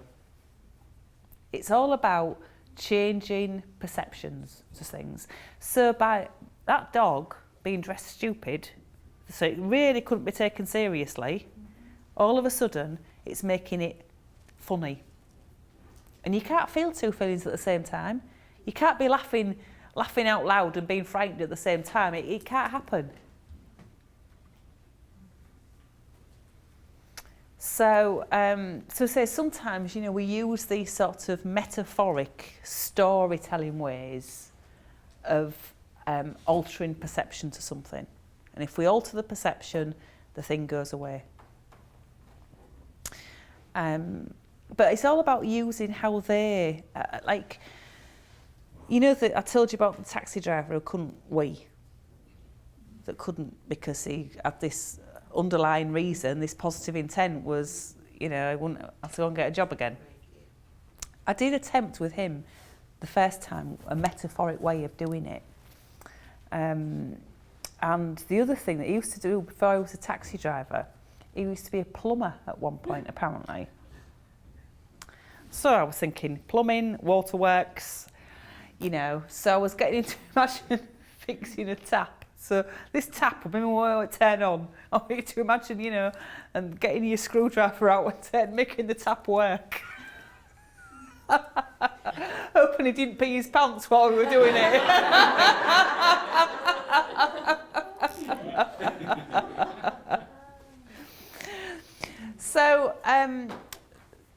So we've got post-hypnotic suggestions, something that's fired off on a trigger. We're going to phrase our suggestions in a very positive way. The embedded commands are the ones that we want to go home in the middle of all our other therapy session. So you use something that's already true that somebody would like you to say to them, especially with children. You know, so Melissa, you know, she's really clever, is Melissa. Everybody loves Melissa. She's really clever. She can read a story. She can make a cup of tea. She can wake in a dry bed. She's ever so good on a computer, is Melissa. Everybody's so proud of Melissa. She's so clever. The one that I wanted to go home is jammed right in the middle. Or the metaphors, the sort of storytelling ways of doing things. And in your manuals, there is a metaphoric script about climbing over fences, and that includes, it's a metaphoric script which has embedded commands in it. So when we come back from lunch, I'm going to get you to just break off into groups and have a go at delivering some actual therapy. So you're going to do an induction, you're going to do a deepener, and there's that script as well to go through with these embedded commands and this metaphoric way of doing it. Okay.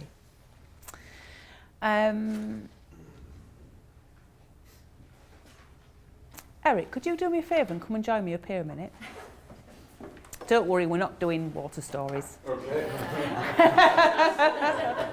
Don't be worried. We're not going to talk about ooh either. You're not going to talk about oohing? No, Oohing. ooh or wee. Yeah. Seems to be a theme. Okay. Any objection for us to us doing hypnosis? No. No. Okay. All right. So I don't know if I've got you sat in the right way actually. Hmm? No, I need. So can I swap over? I always sit on this side of people, so I always feel a bit strange if I'm on the wrong if I'm on the wrong side.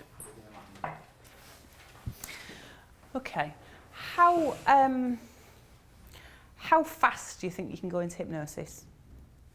Do you think you could go in fairly? I think pretty fast. Think you reckon you can go in quickly? I think so. Okay. I was just thinking that actually. Oh, should I get the glasses off? But yeah. Okay, what I want you to do for me, Eric, is you don't need to close your eyes yet, but if you can just put your arm over the top of mine. Okay, I'll just move my chair back a bit.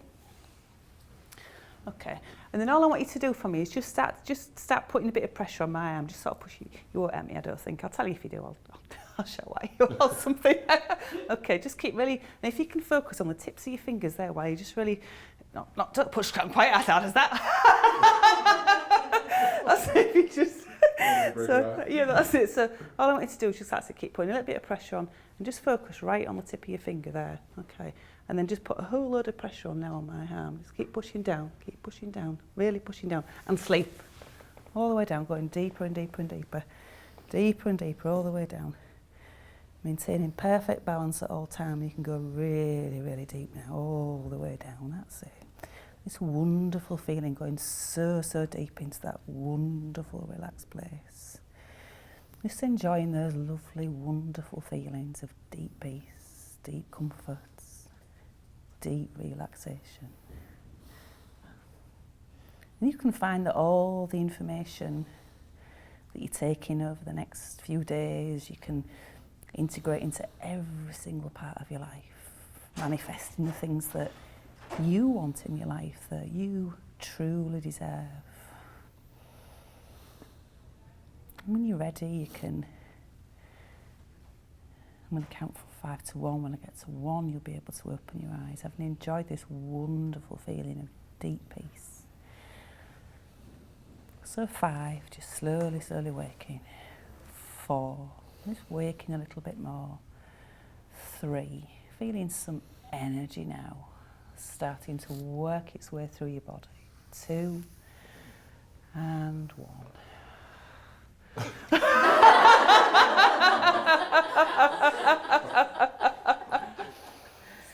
Fun and games. Yes, Somebody all falls off fun. their I was thinking, can I hold him? It's like, more reinforcement needed. Wow. Did you feel yourself go right down really Yeah. quick? So it's a strange feeling, isn't it? Yeah. So that is a rapid induction. Now there's an art for the obvious. be up for that.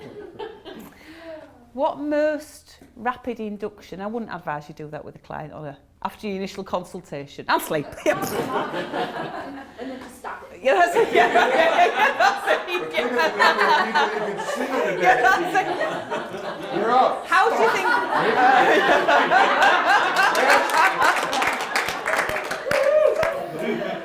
How do you think I see 35 to 50 clients a week? You know, I could do them in a day. Sleep. Just stop it. Right, next. That's gotta be on the fun reel. So most like rapid inductions, and you can go on YouTube and see loads of like rapid inductions, but most rapid inductions involve some sort of shock. And by, what I did a slight pull of his arm, but I also took my arm away. And it's a little bit like, if I go up to Dave, and I've never met him before, but I go up to Dave and I'm oh, nice, pleased to meet you. So you put your hand out to shake somebody's hand and I go, at the last minute. Then for a split second, you're unsure of what to do. For that split second, you think, oh, I'm not quite sure how to react to that. So in that split second, the subconscious isn't quite sure what to do. So if you give a direct command at that time, it'll accept it because it thinks, oh yeah, that's a way out for me. So by doing that sort of shock, where somebody's not expecting it, and then I'd sleep at that point, you've put the slight shock in, and then it's going to accept a direct command because it's giving it a way out. Does that really work? Pardon? Does it really work? Yeah, Does it really yeah, work? yeah. And Is that some. something that has to, they have to be comfortable with you, or you could do it on the first time, potentially? Yeah, you could potentially do it on the first time. Yeah, it's because you've shocked somebody, and then they're not quite sure what to do for that split. But you've got to get it in that split second. If you delay, it's gone. The moment's gone, if you like. But what tends to happen is that somebody goes really, really deep, really, really fast. We couldn't see what you did with Dave. Oh right, okay. Sorry. So if I come up to you then, and I've never met you before, and I hold my hand out to shake your hand. So for that split second, you think, Yeah. I'm not sure how to react to that. And so if you give a direct command at that point, somebody's subconscious is a little bit unsure of is a little bit unsure of what do I do? Do I say, you twat? What do I do? If you give a direct command at that point, the subconscious will accept it because it's giving it a way out. And so you said that with Eric, you removed your arm, but you also, did you use Yeah. your other hand to... I used this. I pulled his arm slightly at the same time, so I sort of did I pull your arm? I can't remember if I did or I didn't actually. You can do it by pulling somebody's arm, but I took my arm away, so I got him to put maximum pressure on his I've got his focused attention because I've got him to focus on that little bit on the end of my, just stare at that bit on the end of your finger and really pushed on. That's it, really. And then at the last minute, I just took my arm away really quickly and then sleep, and the person will go right down. But at what point did you say sleep? When you took your arm away? Yeah, at the same time I took my arm away. Okay. You said sleep? Yeah, Okay. yeah. Because the timing has to be... Yeah, and I said something like sleep, and I said go down deeper and deeper and deeper. Yeah. Mm. Like a tree. Yeah, yeah. Do you have to is that a situation where your subconscious can choose to accept that or not? Yeah, Or- so yeah, exactly. Okay. It's the same thing. That person's actually in control. That person could think, I'm not doing that. So what do you do in that situation? Yeah. Nothing. You just And you have an audience. yeah. Well, yeah. I mean, if you like, the more you do it, the more you get confident in yourself, and you know that things work. That you almost get to the point where you develop a bit of a broad back to it. So if that hadn't worked, I wouldn't have. I'd thought, well, never mind. So, but it's strange the times when I remember my partner is very much, it's nothing like me at all. He's very much a glass is half empty type of person. He doesn't believe in hypnosis. He thinks it's a load of rubbish. He thinks it's preying on the weak and vulnerable. How's that working out for you? Exactly. Yeah, it's preying on the weak and vulnerable. Anyway, so I'd we'd gone to this do at this army barracks where I didn't really know anybody. He knew the people there. I didn't really know them. And this one guy had said to me, "Oh, what do you do?" I said, "I'm a hypnotist." So, "Oh, are you really?" He said, "Can you do any of that past life regression stuff?" So I said, "Oh, yeah." So and he said, "Will you do it on me? Will you do it on me now?" So and his girlfriend who was with me, I'm like, "Oh yeah, will you do it on him now?" So and I said, "No." And I said, "No, go on." Well, I'd had a few to drink. And what I discovered is that you get very good at it if you've had a few to drink. So this guy's sitting on this like a bar stool. And remember I think it was yesterday, we were doing that thing, pushing on somebody's shoulder, pushing down. So I started counting from 1 to 10, pushing down on his shoulder. Well, he was a bit like Eric was there. He was like, he almost like fell off his bar stool. And I only got to 5. I thought, well, I have to stop counting at 5 because if I carry on till 10, he's going to be on the floor. So he was hanging like this on this bar stool. And his girlfriend, I could see his girlfriend out the corner of my eye. She starts crying, does his girlfriend, to my partner, saying, "Oh God, have you seen? She's got him completely under her control." Oh. I thought, well, she asked me to do it. So anyway, he went back to being a coal miner, come out with all this stuff about being a coal miner. And that was the end of that. But I suddenly went up here in the estimations of my partner. It's like, God, isn't he? He could do stuff like that. Oh, what do you think I do? What do you think I do for a living? Duh. But that might not have worked. But now I don't bother if it does or it doesn't. But again, it's about your belief. Set the belief and the expectation. So when I pulled Eric out here, my belief was, this is what we're going to do. This is my expectation. Bingo. But yeah, somebody could say, not playing this game. Sheila, and would you be using this kind of a technique to save time if that person... No, I mean, my view... Some therapists' views on rapid inductions is that, yeah, you should do rapid inductions with people because it proves that they're in hypnosis because they get that instant drop, and it leaves you more time to do your therapy. But is somebody coming to you for anxiety? Have you just made them feel calm and relaxed? I'm very much one who believes that hypnotherapy and therapy is about empowering people, making them realise what they're capable of themselves and what they've got within themselves to make that happen. So I don't feel that, I don't do rapid inductions on any of my clients. I'll quite happily do it as demos, but I don't use it. I don't feel the need to think, hey, look at me, look what I can do. It's not about me, it's about the person and getting the person to where they want to be. And I don't think rapid inductions empower people to do that. No. So very occasionally, you have to take control.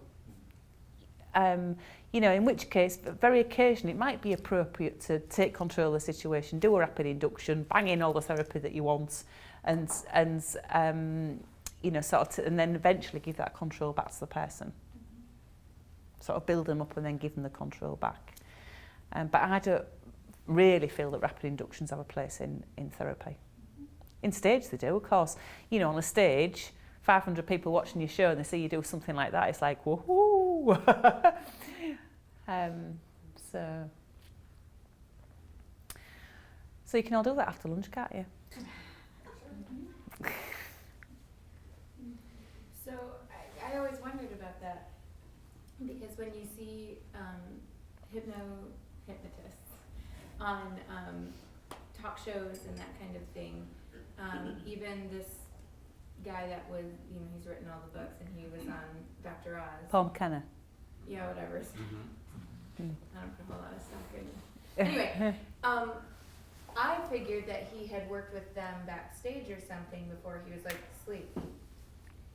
So No. he must not have done, so this is... Probably, rapid yeah. induction. Yeah, rapid inductions. And the other thing is when somebody like Paul McKenna, for example, he's built a profile. This is what I can do. People have seen it happen over and over and over again on television. So that person's belief is what he can do. So their belief makes that happen. So, he could, if somebody's built a high enough profile as a hypnotist, he could walk the streets of London going, sleep, and the person might, because their belief is that that's what hypnotists can do. So it happens. If he went somewhere where he didn't know him from Adam, and he went, sleep, then probably absolutely nothing's going to happen. Yes, yes. And you know, the bigger the profile you build, the easier your successes come as well. So, you know, I had a guy who I've been in some of the UK national newspapers, and this guy rang up my office and said, he lived in London, and I'm about a 3.5 hour drive from London, and he rang up and he said, you know, I've got this, I've been Googling and I've seen Sheila's stuff in the newspaper, and it's clear she is the best hypnotherapist in the country. Thanks very much, I'll wear that label. So it's her that I want to see. I don't care how much it costs me, I don't care what time the appointment is, it's her that I want to see. I've got a phobia for my feet, and it's her that's going to be able to help me. So his belief was that I could fix him. He put me on a pedestal, hadn't he? So I said to my office, I said, okay, I want you to go out and buy a really expensive pair of socks for him. I want you to pop them in a post with a note to say that once he puts these on his feet, his phobia will disappear, and with a bill for $750. And I didn't do that. I hated to add. But probably if I had, it would probably have worked. You know, or, you know, he could have made the journey from London. I could have charged him a big lump of money, and I could have opened the door and said, boo. And he would have been fixed because his belief was so high. You know, it's like the lady we talked about who, I don't know if we talked about with this group, where, you know, she came in, she went to sleep and came back the week later, absolutely fantastic, I've lost 10.5 pounds. And all she appeared to do was go to sleep on every single session. Now, whether that's what the information was going in the subconscious while she was asleep, or whether her belief was that the process worked, so that it worked. We're buying into people's belief systems, aren't we, as well? We're using whatever we can to influence people to behave in a certain way. So, you know, when you're doing your pre-talk with a client, even on the telephone, you know, a client is taking on board every single suggestion you make to them from the moment they talk to you. Never mind when they're sitting in your chair. They're taking them on board from the minute you talk to them. They're already in a state of heightened awareness. They're focused on what you're saying. They're already in that trance-like state, if you like. So, you know, everything that you drop in has to be positive. And I know that clients take on board everything you say from the minute you're talking to them. I'll give you an example. Lady for weight control. I'd said to her, on average, people lose 7 pounds in the first week, 1 to 2 pounds a week after that. This lady came back for a second session. She said to me, I said, how have you been? She said, I don't think it's worked. And I said, oh, right, okay. I said, do you feel like you're eating less? Oh, yeah, I'm eating about a third of what I was eating before. All right, okay. But it's not working. And I said, all right, have you been on the scales? She said, oh, yeah. I said, and? She said, I've lost 6 pounds, but it's not working. Okay, so let me think about this. So you've eaten a third of what you were eating before, and you've lost 6 pounds. Which bit of this isn't working? She said, well, you see, the thing is, you said on average people lose 7 pounds a week.